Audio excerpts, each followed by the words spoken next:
C'est vraiment avec grand plaisir que nous pouvons continuer notre séminaire sur les lois de la vie, sur pourquoi sommes-nous malades. Pouvons-nous savoir exactement d'où vient la maladie?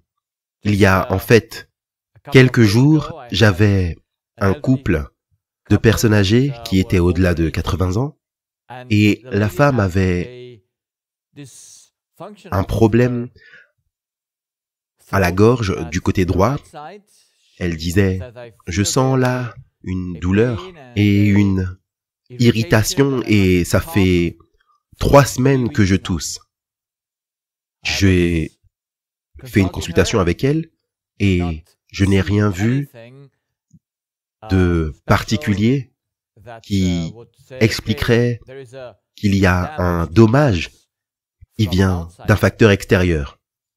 Son mari, qui est venu avec elle, avait de l'eczéma sur le côté droit de son nez, un peu à gauche, mais le côté droit de son nez était vraiment très atteint. Et il avait ça également depuis 3 semaines. Et j'ai demandé à la femme, parce que les femmes d'habitude sont plus à même de décrire ce qu'elles ont sur le cœur, et elle m'a dit oui, nous avons une grande difficulté privée avec laquelle nous luttons, et elle a beaucoup d'inquiétudes. Maintenant, le corps montre ce qui se passe dans notre esprit, dans notre tête. Et ça, nous devons savoir comment cela fonctionne, comment cela se fait que ce que vous pensez vous rend malade. Afin de répondre à cela, vous avez besoin d'une fondation absolue, et une fondation absolue vous amène à un résultat absolu. Savoir que les maladies ne peuvent jamais, en aucun cas, arriver par hasard. La maladie est un programme qui est mis en action selon la transgression de cette loi basique de l'univers qui veut que rien ne puisse exister ou fonctionner par lui-même et rien ne peut rien produire pour lui-même. Et à chaque fois que nous avons des inquiétudes, il semble que nous voulions le bien des autres, mais en fait, nous voulons le bien de nous-mêmes. Nous voyons que les humains entrent dans une prison alors qu'ils ne comprennent pas ce qui se passe dans leur cœur, dans leur subconscient. Mais c'est toujours le problème que vous voulez faire quelque chose pour vous-même qui vient de l'idée que vous pouvez réussir à faire quelque chose pour vous-même et par vous-même. Mais est-ce que cela, c'est possible? La loi dit rien ne peut exister ou fonctionner par lui-même. Et rien ne peut rien produire pour lui-même. Tout est un canal qui sert à un but, qui prend pour redonner et doit avoir une entrée et une sortie, une cause et un effet. Et doit fonctionner en circuit. Cette loi basique, à partir de laquelle vous pouvez retracer tout problème que nous avons dans notre monde aujourd'hui, tous les problèmes, il n'y en ait aucun qui ne soit hors de cela. Voilà pourquoi comprendre ceci, c'est comprendre les problèmes. Et ensuite, en comprenant les causes, nous pouvons également réussir à arriver à une solution. L'être humain a une structure fixe. Il a un fonctionnement fixe. Et il a des besoins fondamentaux absolus et basiques, programmés pour ainsi dire. Et si vous ne les remplissez pas, s'ils ne sont pas pourvus comme ils devraient l'être, afin que les fonctions et les structures puissent s'accomplir correctement, alors nous avons un problème. Donc, nous avons vu que la structure de l'être humain, c'est beaucoup d'organes, un organisme. Maintenant, nous avons vu que nous sommes en tant qu'être une âme. Et il y a 2 différents organes, pour ainsi dire, 2 différents types d'organes. Dans notre âme, nous avons le cerveau, et le cerveau est connecté avec tous les organes du corps. Donc, il est représentatif de tous les autres organes qui sont physiques. Donc, le cerveau est là et au-dessus du cerveau, nous avons l'esprit, notre entendement, par lequel le cerveau travaille à travers les pensées et les décisions de l'esprit. Donc, ils fonctionnent tous deux comme des canaux. Le cerveau est là en tant que leader du corps, la capitale du corps, et alors que le cerveau fait partie du corps, c'est un organe physique, et les éléments physiques, ils fonctionnent en tant que canaux et ils marchent toujours en réaction aux impulsions qui leur sont données. Donc, ils ont seulement la possibilité de réagir, jamais d'agir, alors que l'esprit a la possibilité d'agir et de réagir. Voilà ce qui constitue la différence entre la partie physique de l'âme et la partie spirituelle de l'âme. Le corps et tout ce qui est physique doivent être gouvernés par quelque chose qui leur est externe. Ainsi, ma main doit suivre le commandement de mon esprit, qui est hors du corps, pour ainsi dire, même si c'est connecté au corps. C'est comme le joueur de piano, il y a le piano et les notes de piano ne font que transmettre ce qui leur a été impulsé.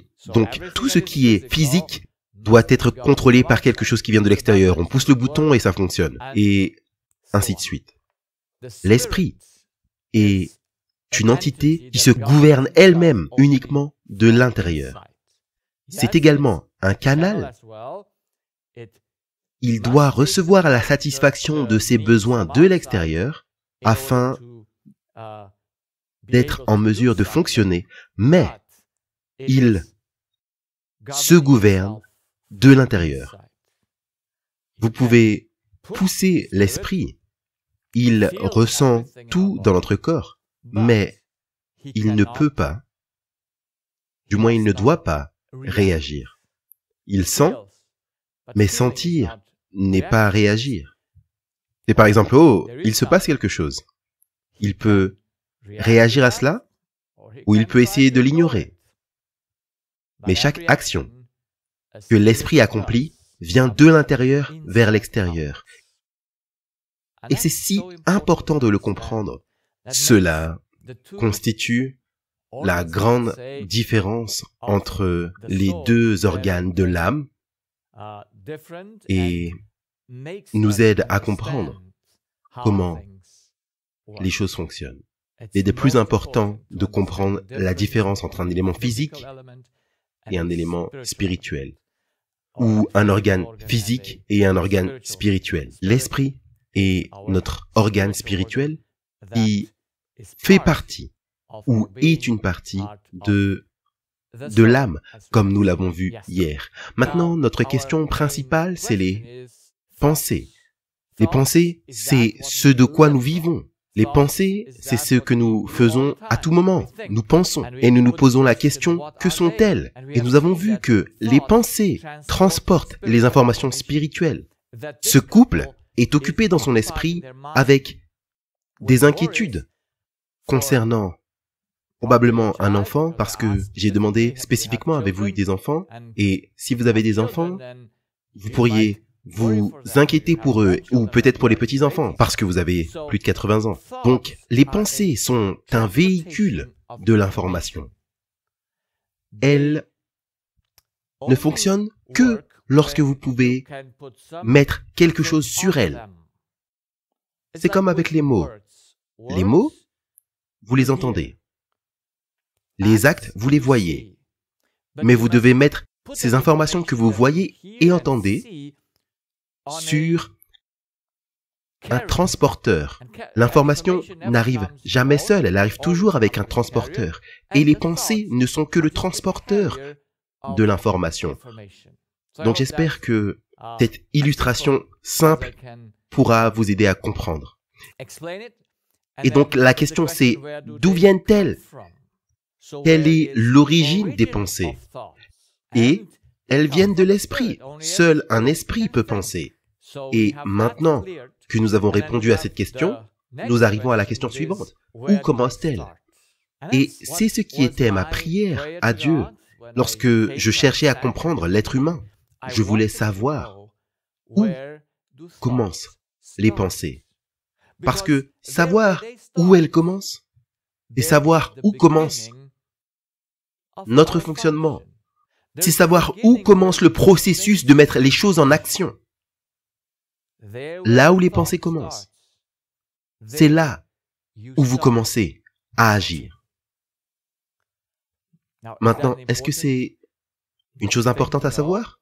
Alors que nous les humains, nous pouvons nous voir et nous connaître, je pense que c'est la chose la plus importante, de savoir d'où nous commençons.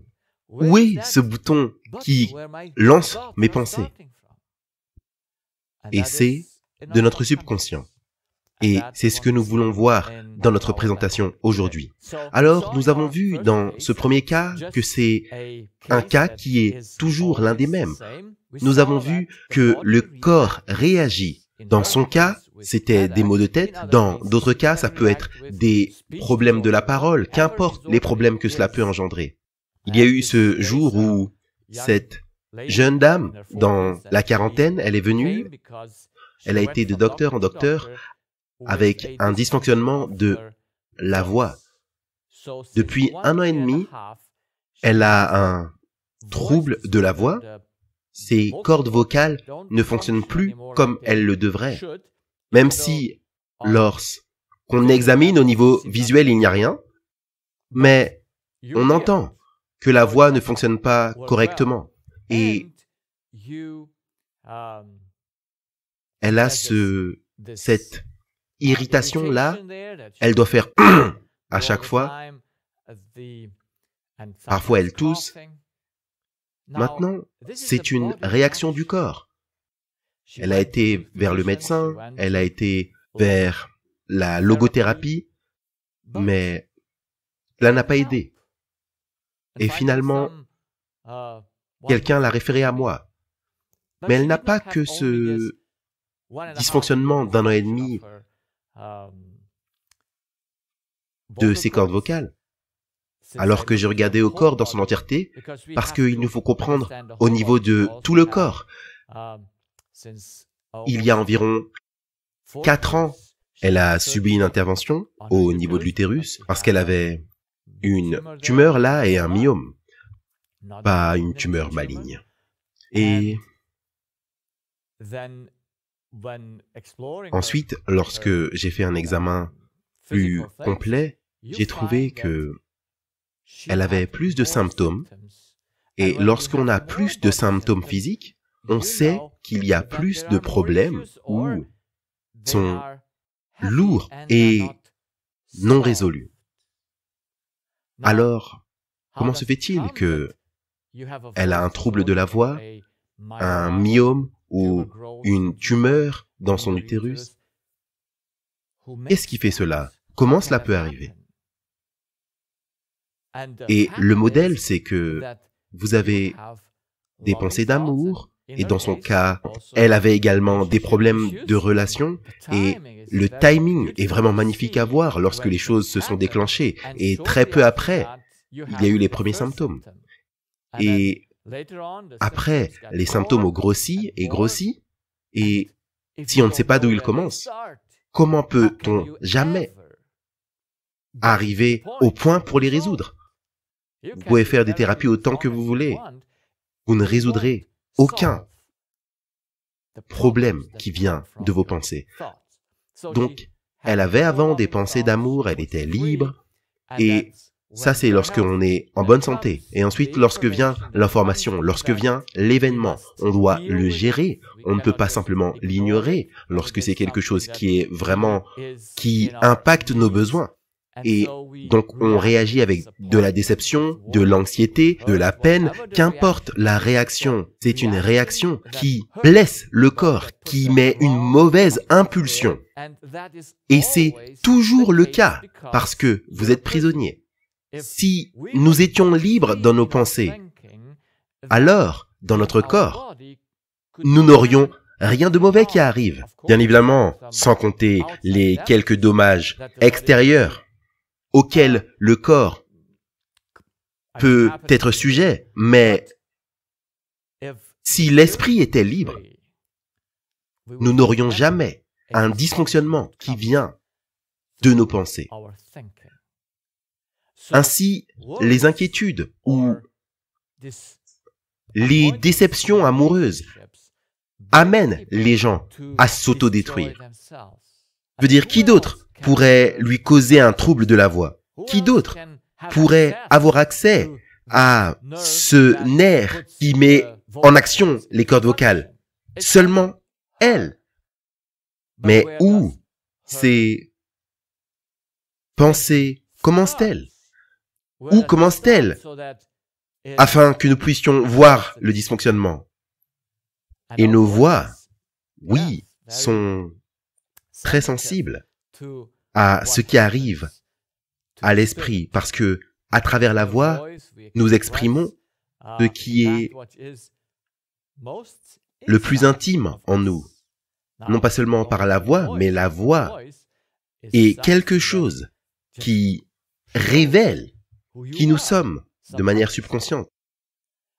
Et lorsqu'elle subit un trouble, alors nous savons qu'il doit y avoir quelque chose que l'esprit, l'entendement, a sur son cœur. Cela doit être un fardeau lourd.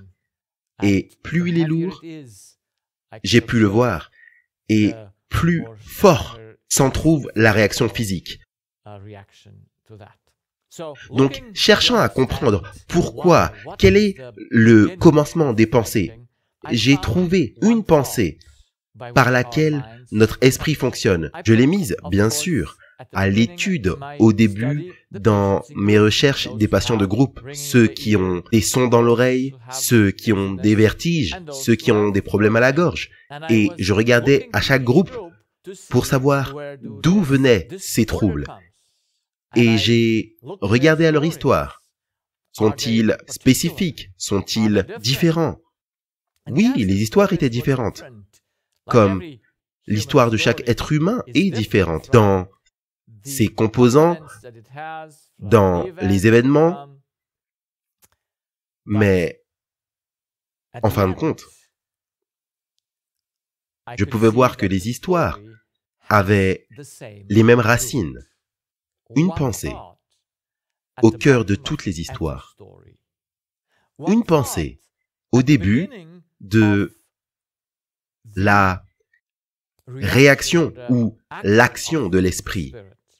Et cette pensée, à partir de laquelle toute histoire négative commence, c'est la perte. Donc, dans chaque groupe, je ne pouvais rien trouver d'autre que la perte. Maintenant, dans les acouphènes, c'est souvent une perte relationnelle. Quelqu'un est mort avec un conflit. Dans les vertiges, c'est un combat actuel. D'habitude, lorsque vous avez des vertiges, c'est parce que vous êtes en plein dans une bataille avec quelqu'un. Les problèmes de la gorge et également l'eczéma, mais la gorge en particulier, c'est l'inquiétude ou la peur. On peut retracer la peur à toute chose, mais c'est très intéressant de voir comment le corps réagit à une même pensée, à la même impulsion sur différents organes. Mais, en fin de compte, qu'importe où la chose apparaît dans le corps, elle ne peut qu'apparaître en tant que maladie à cause des pensées de perte. Donc, lorsque j'ai observé que tous les problèmes de l'humanité qui l'amènent dans une prison spirituelle, qui l'amènent à ne pas savoir comment sortir, sont en fait reliés aux pensées de perte. Et le type de symptômes physiques qui s'ensuit n'est pas important. Je pouvais voir le côté du cerveau parce que nous avons deux côtés. Et je me posais la question, pourquoi cela venait du côté droit et pas du côté gauche? Donc, ce sont également des choses magnifiques à voir, que les maladies arrivent comme une conséquence, comme le résultat d'un programme, jamais par hasard. Donc, comprendre que, et pour moi aujourd'hui, je n'ai pas besoin de savoir. Je regarde au corps et je le sais, qu'importe la réaction corporelle, si vous n'êtes pas frappé par quelque chose de l'extérieur, du poison, le gel ou une brûlure. Et ce sont également des choses qui peuvent blesser notre corps. Mais si vous n'avez pas ce genre de blessure, alors nous pouvons être sûrs. Si vous avez un ongle incarné dans la peau, que cela provient de la pensée de perte. C'est cette pensée qui, lorsque vous l'avez, détruit ou donne la mauvaise impulsion. J'ai vu cela et j'ai été convaincu. Il n'y a rien d'autre chez tous les êtres humains. Et j'ai découvert cela à la fin de l'année 2007. Et j'étais tellement émerveillé de voir que si tous les problèmes de l'humanité proviennent d'une pensée, alors les choses sont plus simples, plus faciles à comprendre.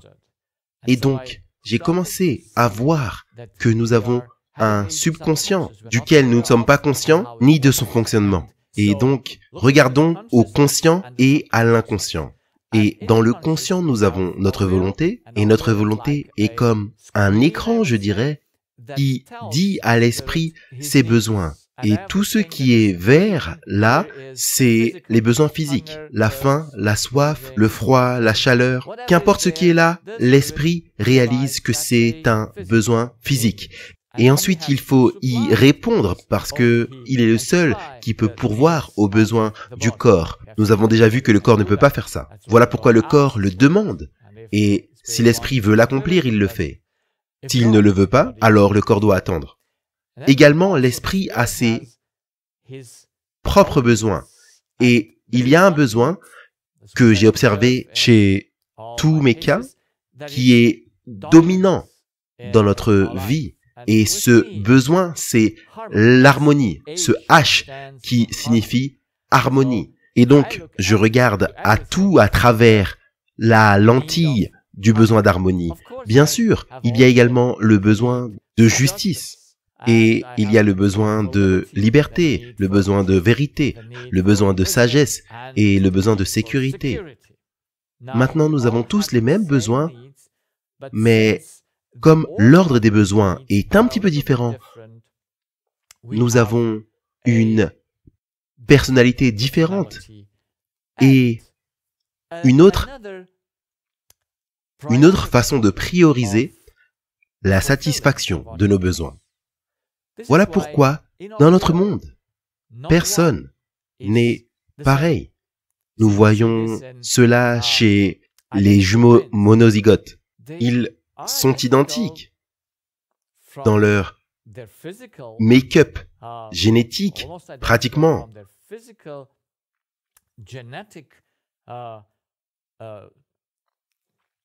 Pratiquement identiques. Cependant, ils ont un esprit différent.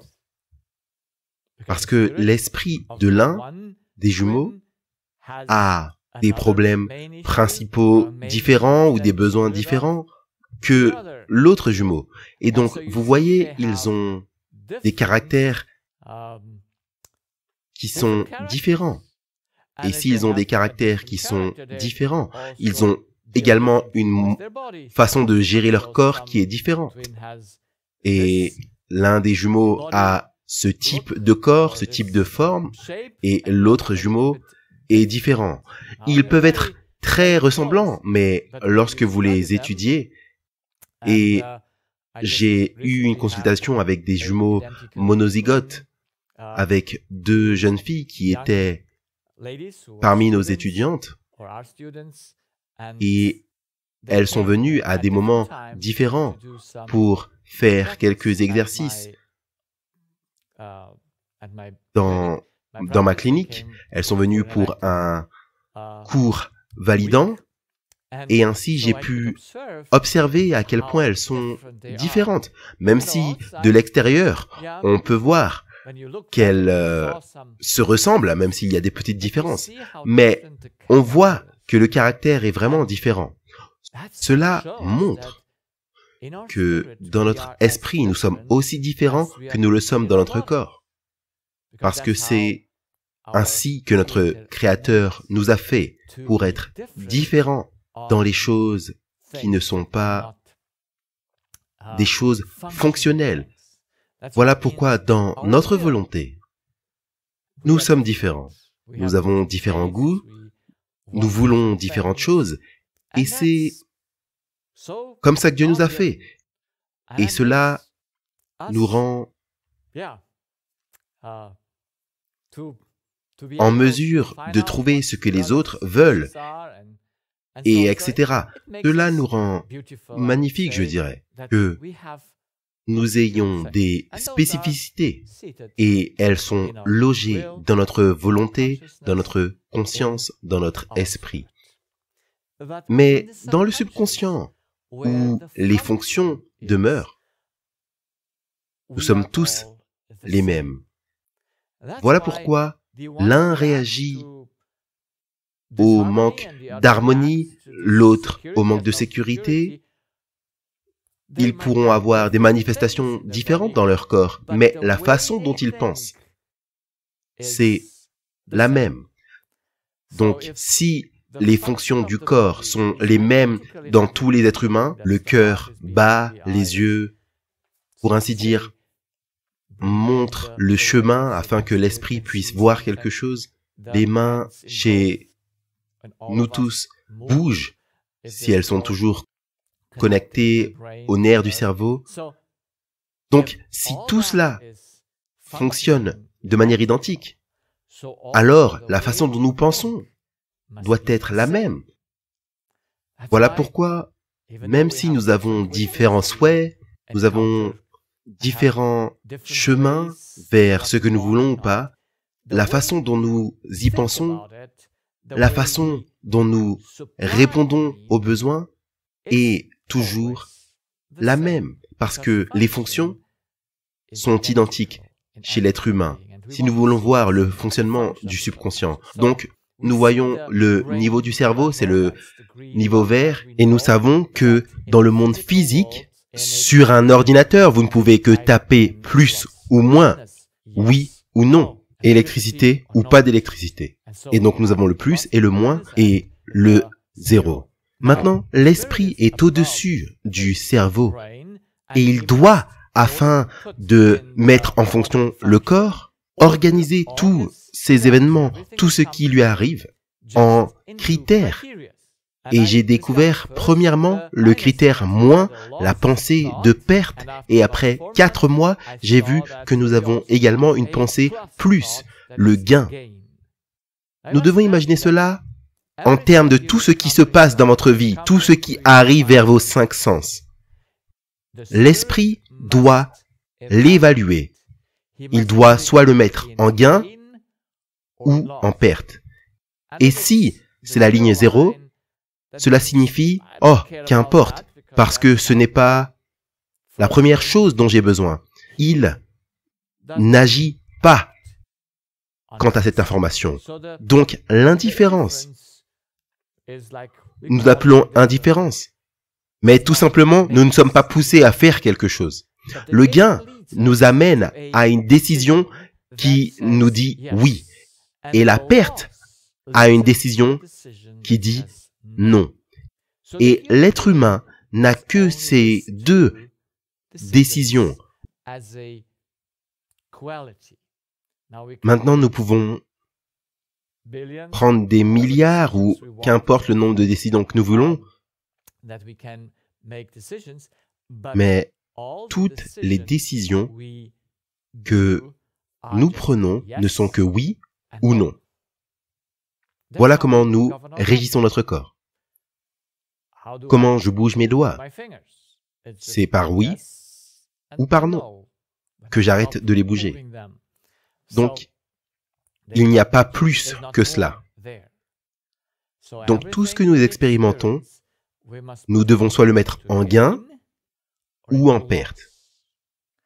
Et nous ne devons pas aller nécessairement pour le gain, mais la ligne pour éviter la perte est absolue. Donc nous pouvons rester là et n'avoir aucun problème. Mais arriver sous la ligne de 0 amène tous nos problèmes. Donc, nous devrions être très conscients de cela. Cette ligne est très importante à ne pas être dépassée. Parce que tous les problèmes qu'ont les êtres humains sont à cause du fait qu'ils ne trouvent pas le non. S'ils n'ont pas le non, ils ne peuvent pas. S'ils n'arrivent pas à dire non, ils ne peuvent pas éviter la perte. Et s'ils ne peuvent pas éviter la perte, ils rentrent dans de grands problèmes. Donc, ce mécanisme est le même en chaque être humain. Et je crois également qu'il est le même en chaque animal. Ils ont également un esprit et leur subconscient travaille également de la même façon. Sinon, comment pourraient-ils autrement mettre en action leur cerveau à moins qu'ils ne puissent percevoir de manière subconsciente quelque chose comme une perte ou un gain? Et le seul moyen de fuir, c'est de fuir la perte. Donc la maladie apparaît parce que nous ne pouvons pas éviter la perte. Maintenant, en regardant aux choses de manière plus profonde, je me disais, pourquoi l'humain croit-il qu'il ne peut pas éviter la perte? Et donc, je suis arrivé à deux conceptions de la chose. C'est l'œil qui est une image de la façon dont il perçoit un problème ou ne perçoit pas un problème. Et l'œil est ce qui nous donne la compréhension de y a-t-il un gain à recevoir ou y a-t-il un gain à donner? Qu'est-ce que c'est? Et j'ai pris l'image de l'œil, en fait, de mon livre d'études principal qui est la Bible, parce que notre Créateur explique dans le Sermon sur la montagne, dans l'un des quelques versets, exactement comment la chose fonctionne dans notre subconscient, dans notre cœur. Il dit là, dans Matthieu 6, à partir du verset 19, « Ne cherchez pas un gain ou un trésor sur la terre, où la rouille et la pourriture peuvent le détruire et les voleurs le voler. Mais cherchez un trésor qui est éternel, qui est au ciel, où ni les mythes, ni la pourriture, où les voleurs ne peuvent le voler. Car là où est votre trésor, là sera votre cœur. » Ici, il explique tout le processus en ces 3 versets bibliques. C'est très beau de voir qu'il dit, vous avez besoin d'un trésor, vous avez besoin du gain. Personne ne cherche la perte. Dieu nous a établis pour chercher le gain. Mais le gain doit être quelque chose que personne ne peut vous prendre. Parce qu'au moment où quelqu'un prend votre gain, votre trésor, vous êtes perdu, vous mourrez. Le roi Salomon a compris cette réalité du subconscient et il a fait, je l'appelle, la thèse du doctorant dans son livre de l'Ecclésiaste, où il écrit 12 chapitres, simplement au sujet du gain et de la perte. Et lui, bien sûr, l'écrit de la perspective de l'œil qui ne donne pas la réponse et ne vous aide pas. Et Jésus dit, l'œil est la lampe du corps. Si l'œil est éclairé et sain, alors votre corps sera en pleine santé. Mais si l'œil ne fonctionne pas, alors votre corps sera dans les ténèbres. Mais si ce qui doit être la lumière est ténèbres, à quel point sera grande vos ténèbres? Personne ne peut servir deux maîtres. Soit il aimera l'un, soit il haïra l'autre. Vous ne pouvez pas servir le trésor terrestre et le trésor céleste. Il n'y a qu'un chemin, il n'y a qu'un trésor qui vous satisfera. Maintenant, en regardant à l'œil, la chose la plus importante à comprendre, c'est qu'est-ce qui est mauvais, qu'est-ce qui ne fonctionne pas dans l'œil et qu'est-ce qui est sain dans l'œil. Donc, l'œil, avant que nous puissions placer quoi que ce soit dans la case gain ou perte, nous devons regarder pour savoir comment nous atteignons cette chose-là. Donc, comment nous arrivons à cette perte, comment nous arrivons à un gain. Et si un œil dit recevoir, c'est le gain, alors automatiquement, la perte doit être ne pas recevoir ou recevoir trop peu ou quelque chose qui nous est enlevé. C'est lorsque l'œil dit c'est recevoir qui te rend riche et c'est ne pas recevoir qui te rend pauvre, perdre. Et cela se situe à tous les niveaux, pas seulement au niveau physique ou spirituel. Et si l'œil dit donner, c'est le gain, alors automatiquement la perte, c'est l'opposé du gain. C'est donc ne pas donner ou garder. Donc, de ces deux visions, vous pouvez déjà voir laquelle va vous donner le plein contrôle sur vos décisions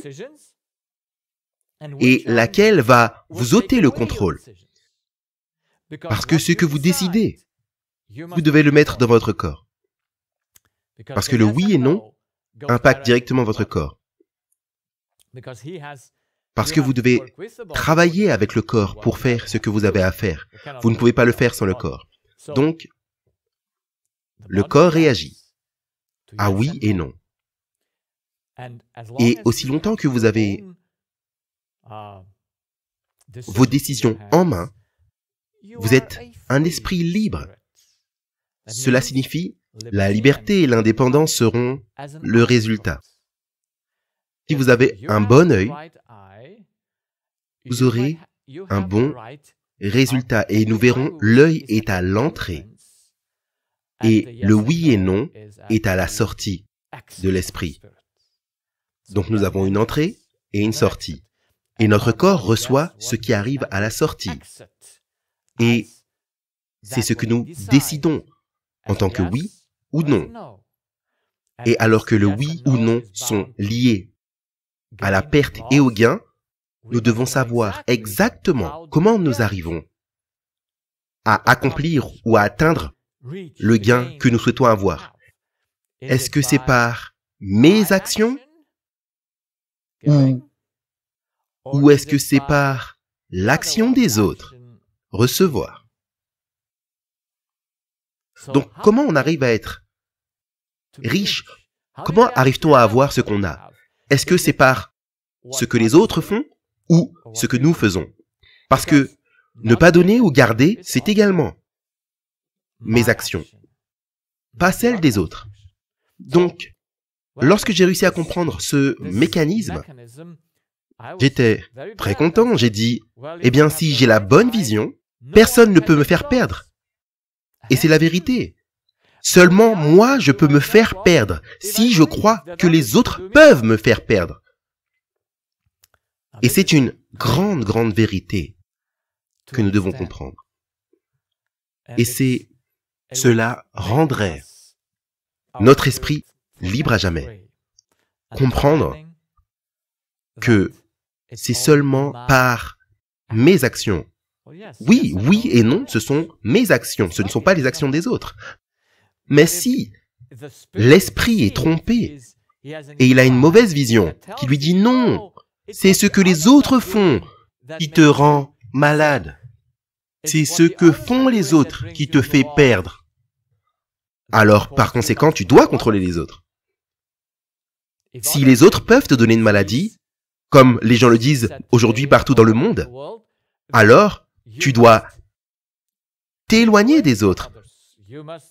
Tu dois garder tes distances, parce qu'ils sont un danger pour toi. Ils t'amènent de la perte. Voilà pourquoi les femmes sont séparées de leurs maris, les enfants de leurs parents et des parents des enfants, et les grands-parents des petits-enfants, parce que tout le monde a peur que les autres puissent leur amener de la perte. Et pas qu'une petite perte, mais même la mort, simplement par leur présence. C'est une façon incroyable de mettre dans l'être humain une information. Et bien sûr, l'être humain doit réfléchir à chaque information. Et il n'a que deux options. C'est soit par cette vision qui t'amène dans les ténèbres, et c'est ce mauvais œil. Si ton œil est dans les ténèbres, tout ton corps et l'esprit est dans les ténèbres. Ou bien par cette bonne vision qui dit que personne ne peut me faire du mal. Parce que c'est juste ce que je pense, ce que je fais, qui peut me blesser ou pas. Et ça, c'est l'une des plus grandes vérités que nous devons comprendre. Que le danger, sachant qu'un esprit ne veut pas fonctionner que de l'intérieur, c'est simplement comment l'esprit comprend ce qui lui apporte du gain et ce qui lui apporte de la perte. Et s'il sait que ce n'est que lui-même, alors il a les commandes de sa vie entre ses mains. Mais si il doit craindre que les autres peuvent le faire être malade, que les autres peuvent le faire perdre, alors il doit se détruire. Et cela va être le résultat de cette crise. Il n'y a pas de moyen d'y échapper. Aussi longtemps que les gens croient que les autres sont dangereux, et maintenant vous avez un ennemi qui est invisible, que vous ne pouvez pas mesurer de l'extérieur, que vous ne pouvez que voir dans l'humain par certaines mesures. Et donc,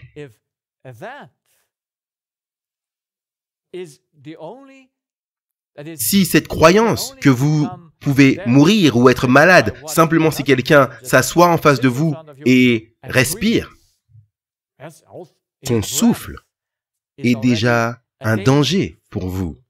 Alors bien évidemment, vous devez soit mettre fin à vos jours, comme beaucoup de gens le font aujourd'hui, ou vous devez tuer l'autre.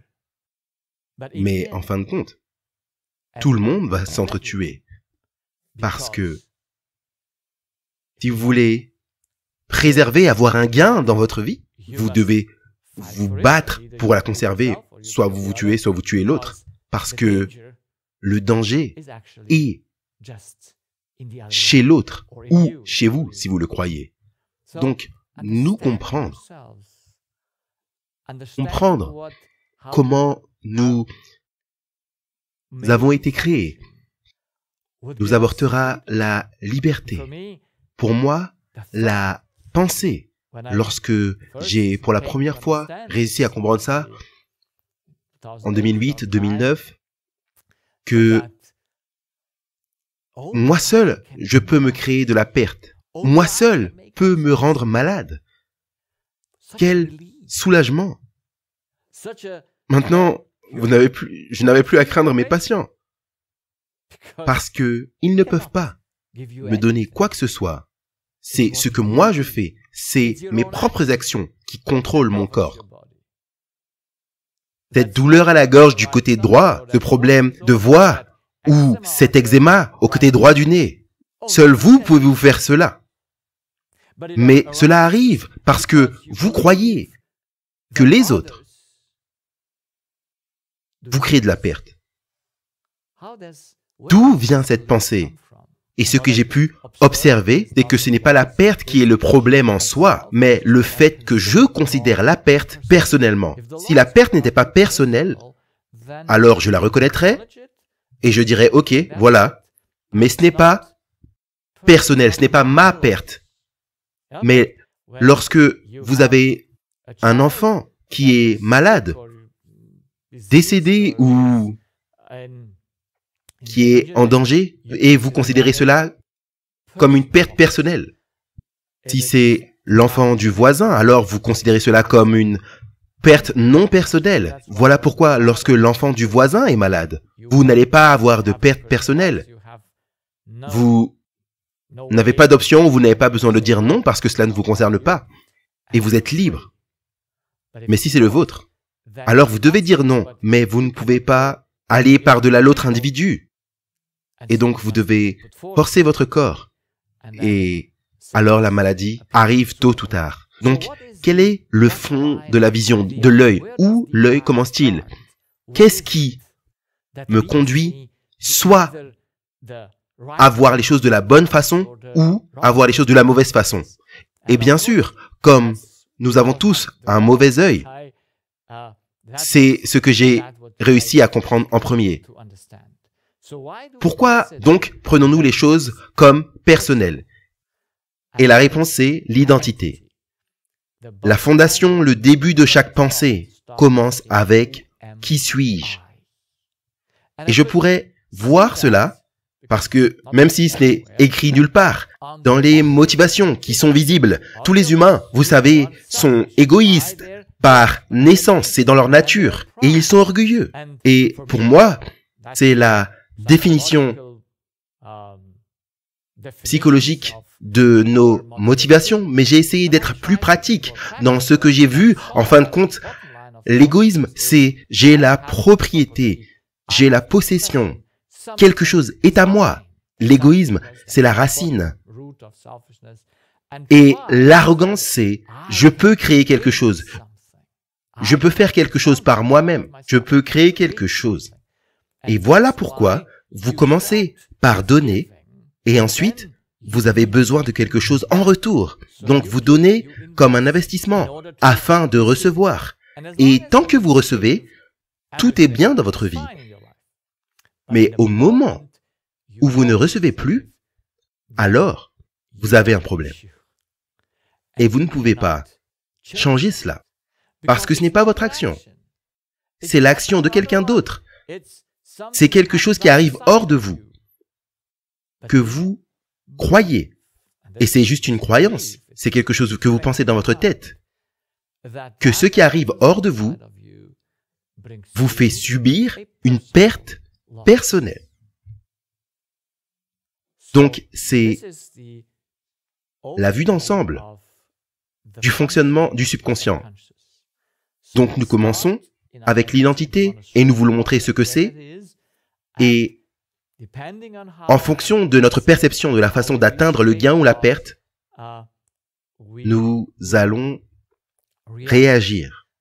Et si nous le voyons correctement, nous aurons le contrôle sur notre vie, mais sans quoi, nous n'aurons aucun contrôle. Souvenez-vous, c'est toujours lorsque l'esprit perd son contrôle, seulement lorsqu'il devient prisonnier, seulement alors, il affecte le corps, seulement alors, la maladie peut apparaître. Donc, qu'est-ce que l'humain pense qu'il est? Parce que c'est la plus grande et la plus importante des questions. Parce que c'est le début de nos pensées. Donc, comme nous l'avons vu, des motivations, il y a deux questions que nous devons poser. Avons-nous la propriété ou la possession ou ne l'avons-nous pas? Et je mets cette question ici, pourquoi l'être humain ne peut-il avoir aucune propriété ou possession? Parce que s'il n'avait aucune propriété ou possession, alors personne ne le ferait se faire du mal lorsqu'il perd cette propriété ou possession. Pourquoi pensons-nous que quelque chose est nôtre?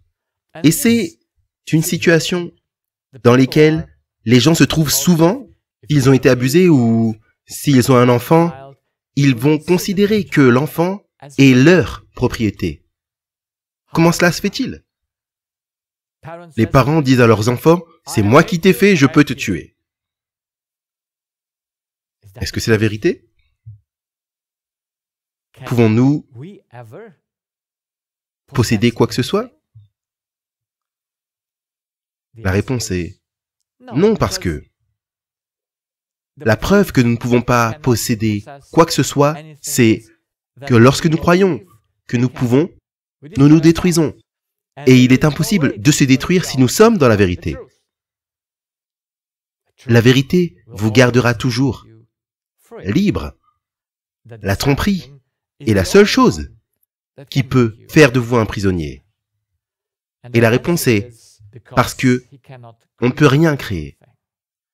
Cet enfant que vous avez n'est pas votre création. Ce corps que vous avez et que vous pensez qui a été abusé par les abus ou quoi que ce soit, n'est pas votre création. Vous êtes quelqu'un, mais vous ne possédez rien que vous pouvez appeler vôtre. Donc, voilà pourquoi il est important que nous comprenions la vérité concernant nous-mêmes. Et il y a une autre question, est-ce que l'humain pense qu'il peut créer?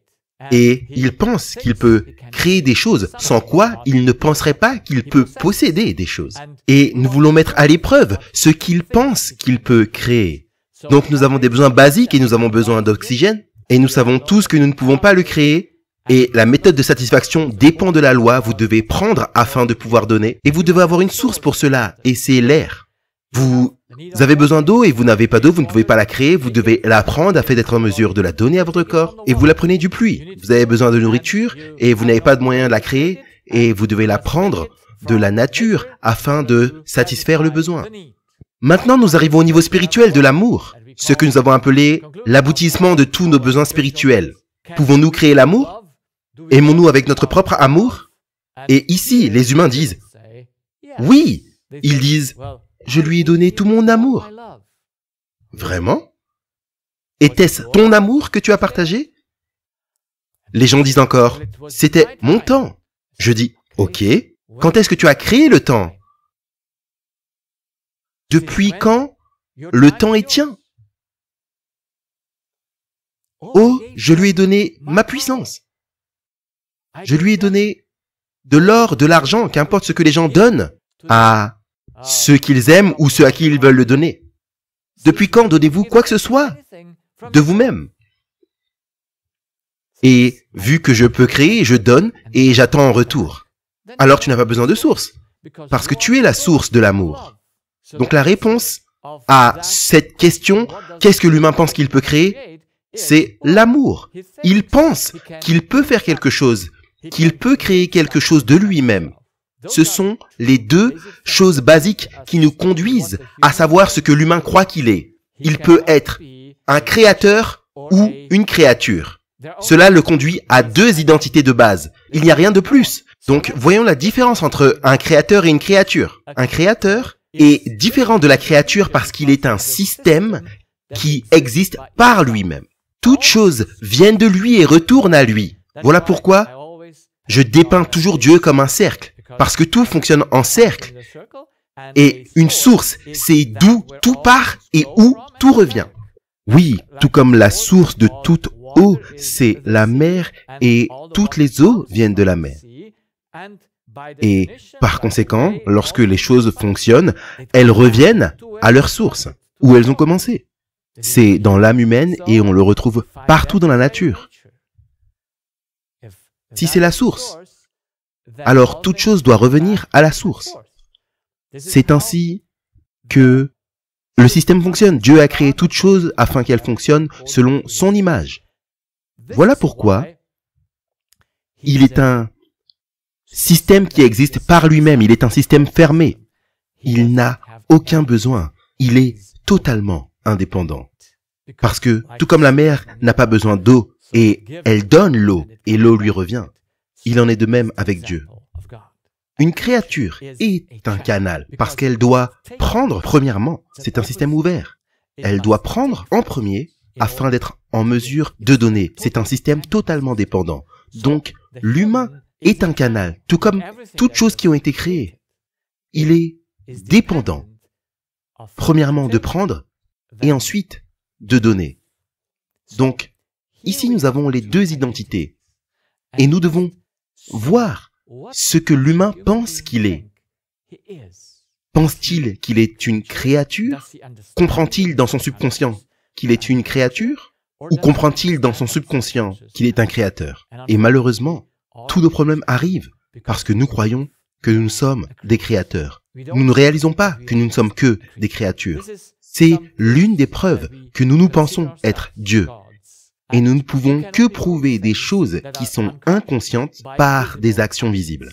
Et la plus grande action visible qui montre que l'homme pense qu'il est Dieu, c'est qu'il veut diriger les autres. Le pouvoir sur les autres, c'est ce qu'un enfant fait dès sa conception. Quand il sort du ventre de la mère, on voit qu'il veut prendre le contrôle. Et la bataille pour savoir qui est le plus fort commence dès le début. Et nous sommes dans cette bataille avec les genres et toutes les choses que nous avons montrées à l'instant, et particulièrement la crise qu'il y a dans le monde aujourd'hui. En fin de compte, la question c'est qui a le pouvoir? Qui a le pouvoir sur les autres? Si les autres sont un danger pour moi, je dois prendre le contrôle sur eux. C'est le pire comportement de l'homme. C'est ce après quoi nous sommes contre dans toutes nos fibres parce que nous voulons la liberté et l'indépendance. Mais nous tous, nous le faisons. Nous tous, nous devons le faire. Qu'importe si, aujourd'hui, les gens sont croyants ou qu'importe ce en quoi ils croient, ils doivent contrôler les autres. Ils ne portent pas un masque, on doit les forcer à porter un masque. Ou peu importe le problème, il y a toujours une bonne raison d'avoir le pouvoir sur les autres et vous allez l'exercer. En fait, tous les combats qu'a l'être humain, c'est parce qu'il pense qu'il doit contrôler l'autre personne. Donc le contrôle sur les autres, c'est particulièrement quelque chose que nous faisons tous, et particulièrement les mères, et je pourrais vous raconter des milliers d'histoires concernant cela. Ensuite, nous jugeons tous les autres. Cela signifie que nous ne pouvons que juger les autres si nous sommes l'étalon. Et si je suis l'élément de mesure, alors, bien sûr, tout le monde doit faire comme je fais, parce que je sais ce qui est le mieux. Donc on juge les autres. Et les gens demandent l'adoration. Les gens veulent être adorés, appréciés, respectés et applaudis. Mais ils ont une mauvaise façon de comprendre le respect. Certaines personnes disent, eh bien, tu devrais faire ce dont moi j'ai besoin afin de me respecter. Mais cela signifierait que moi, je suis un esclave de l'autre. Le respect, c'est laisser l'autre faire ce qu'il veut. Le respect, ce n'est pas lorsque moi je suis les idées des autres qui disent « Si tu me respectes, alors s'il te plaît fais ceci et fais cela. » Ou « Si tu m'aimes, s'il te plaît fais... » Ça n'est rien d'autre que de la domination. Ce n'est rien d'autre que jouer à Dieu. Mettre les gens sous vous pour qu'ils vous adorent. Ce n'est pas du respect. Donc tout le monde cherche à être adoré. Ils considèrent que si les gens ne se conduisent pas comme ils le veulent, et là aussi je pourrais vous raconter plein d'histoires, alors ils subissent une perte personnelle et donc doivent être opposés à ça. Mais la plus grande preuve que nous nous considérons comme Dieu, c'est que nous donnons avant de prendre. Et Dieu, comme nous l'avons dit, il existe par lui-même, il n'a pas de besoin, il ne fait que donner. Et s'il ne fait que donner, c'est très bien. Mais nous sommes un canal. Nous devons prendre afin de donner. Mais si vous donnez avant de prendre, alors vous êtes Dieu. Et dans votre comportement, si je fais la description, vous verrez que vous vous reconnaîtrez comme chacun d'entre nous. Donc nous avons tous la preuve que selon la façon dont nous nous comportons, selon ce qui est visible dans notre vie, nous voyons que nous devons être Dieu, pas des créatures. Parce qu'une créature n'a pas besoin du contrôle sur les autres. Elle ne juge jamais les autres. Elle ne demande jamais l'adoration. Parce qu'elle est égale avec les autres. Une créature ne peut pas faire cela. Elle sait qu'elle est dépendante et qu'elle doit prendre premièrement pour donner. Mais nous prouvons, par ce que nous faisons, que nous croyons que nous sommes Dieu. Et ensuite, la preuve suivante que nous devons être Dieu, c'est notre idéologie. L'idéologie, c'est ce que nous enseignons. Et nous prenons les religions parce qu'elles sont partie intégrante du monde et à part les vraies, je veux dire, celles qui sont bibliques. Cela ne veut pas dire que les chrétiens ont raison, cela veut dire que ce qui est écrit dans la Bible, lorsqu'on le comprend, la loi est la vraie religion. Mais cela, nous ne l'appellerons même pas la religion, parce que la religion a cette connotation négative, parce que c'est une chose qui est utilisée pour dominer sur les autres, de contrôler les autres. Et c'est comme ça qu'elle a été utilisée dans le passé, et c'est comme ça qu'elle est utilisée aujourd'hui, et qu'elle le sera dans le futur. En fait, ce que nous avons aujourd'hui dans le monde, les gens croient que quelque chose qu'ils ne peuvent pas voir peut les rendre malades et tout ça, ce n'est rien d'autre que de la religion. La science a été changée des faits à la religion, en croyance. Et à chaque fois qu'il y a une croyance qui conduit à contrôler les autres, alors vous savez que c'est une mauvaise croyance. Mais cela prouve que cela vient de l'idée que nous sommes Dieu. La plupart des religions ont dans leur doctrine l'idée qu'ils sont des dieux, qu'ils font partie de Dieu, ou qu'importe ce qu'ils croient, peu importe, c'est toujours la même racine, parce que toute idéologie et toutes les religions sont faites par l'homme. Et ces religions faites par l'homme doivent sortir des pensées. Si je suis Dieu, l'identité se manifeste dans le début de chaque pensée. On trouvera dans l'idéologie de chaque humain la racine de « c'est moi qui suis Dieu ». Et vous prenez les autres idéologies, athéistes, agnostiques, humanistes, matérialistes, qu'importe leur nom, on reviendra toujours à une croyance. Ils pensent qu'ils sont spirituellement indépendants. Voilà pourquoi ils n'ont pas besoin d'un être suprême au-dessus d'eux. Ils n'ont pas besoin d'une source pour leurs besoins spirituels, parce qu'ils pensent que l'amour, la justice et tout cela découlent d'eux-mêmes. Et on voit cela par ce qu'ils enseignent et ce à quoi ils adhèrent, qu'ils pensent qu'ils sont spirituellement indépendants. Mais nous verrons cela dans notre présentation prochaine, qu'il est tout à fait impossible qu'un canal, qu'il soit physique ou spirituel, qu'un canal soit indépendant. Et ensuite, nous arrivons à la science. Nous sommes dans ce trouble aujourd'hui dans le monde parce que la science croit en la théorie de l'évolution. Elle croit que d'un être inférieur, un être supérieur a évolué. Comme par exemple, une plante pousse. Oui, la graine doit croître. Et c'est ainsi que ça a été créé. Mais ils font une mauvaise analogie et disent, ok, si la plante pousse, alors d'une bactérie, on peut avoir un humain.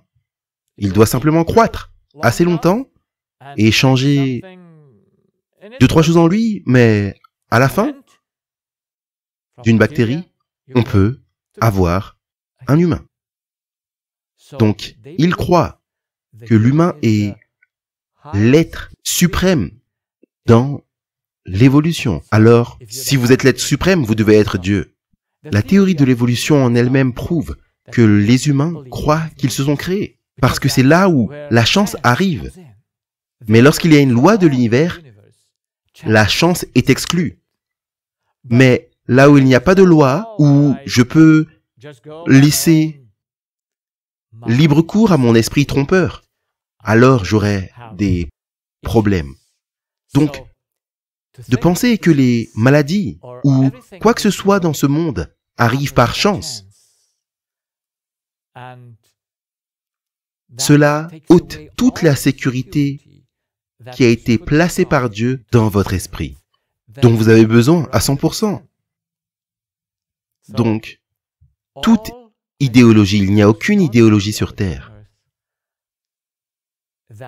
qui ne manifeste pas que leur pensée fondatrice, c'est « je suis Dieu ».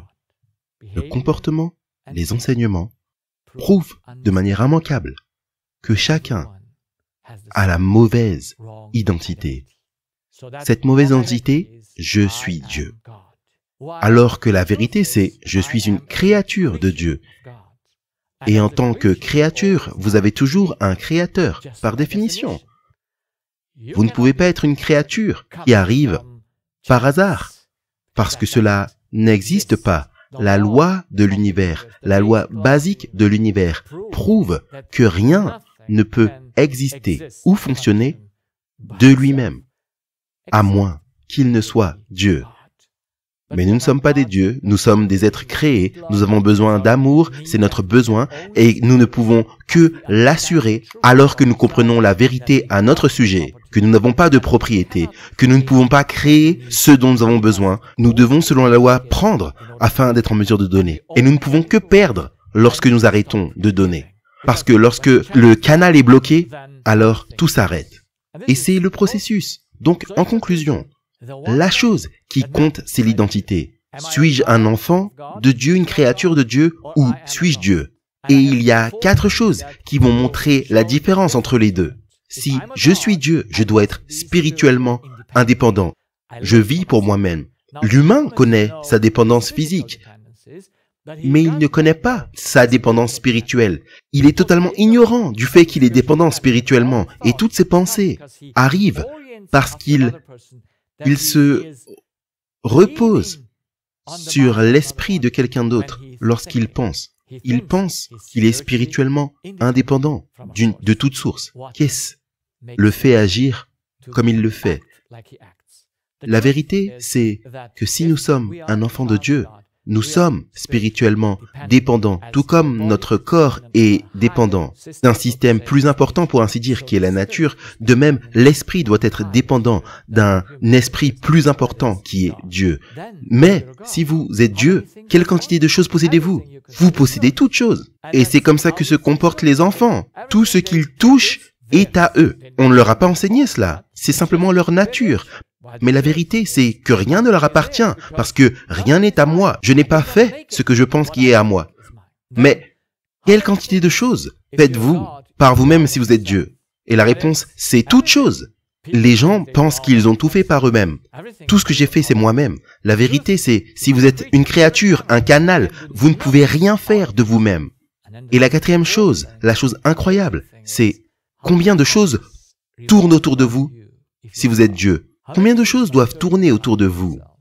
Et vous connaissez la réponse. Tout tourne autour de vous. C'est la chose basique que les gens tournent autour d'eux-mêmes. Tout est au sujet de moi. Tout est au sujet de moi. Même les gens religieux n'ont pas compris que la vérité, c'est rien ne tourne autour de vous.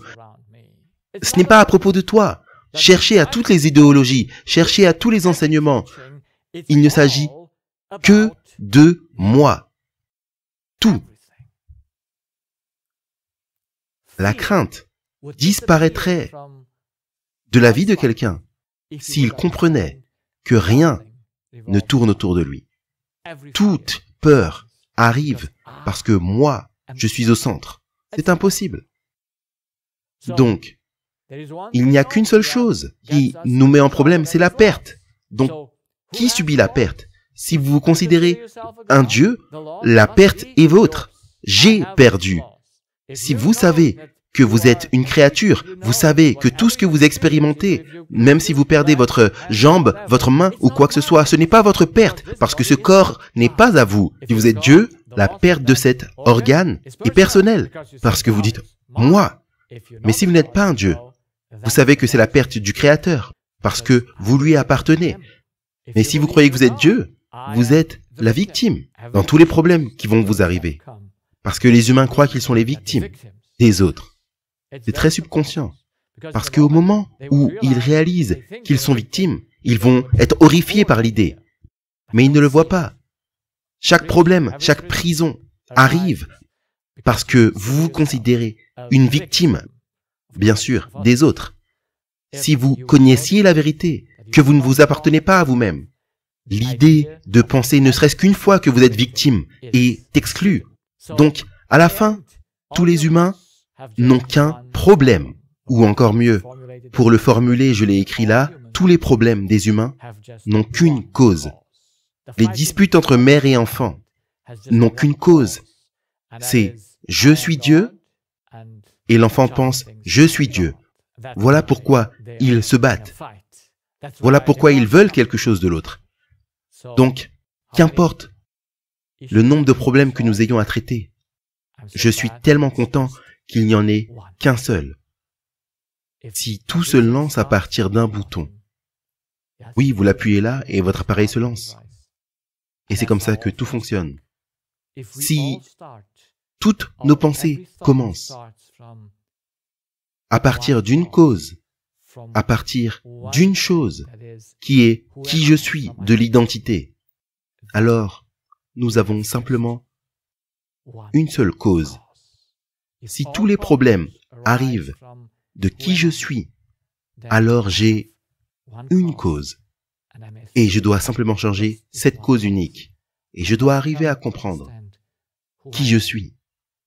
Et avoir une connaissance de la vérité.